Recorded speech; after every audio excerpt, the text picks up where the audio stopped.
Tayo po ay kakagaling lamang sa Regional Trial Court ng Balayan para magsampa ng kaso laban kay Yusek Claire Castro dahil sa kanyang pagpapakalat ng fake news. Tayo po ay nagsampa sa tulong po ni Attorney Topacio ng kaso kay Claire Castro for libel on her libelous statements tungkol sa aking solar power business.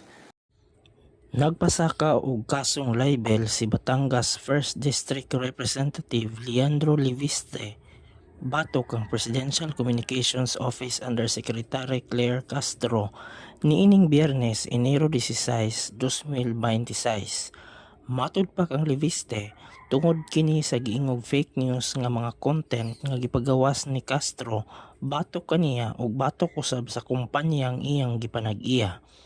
Giingon sa kongresista nga nakaapekto kini sa iyang dungog ug kredibilidad isip usa ka opisyal sa gobyerno ug negosyante.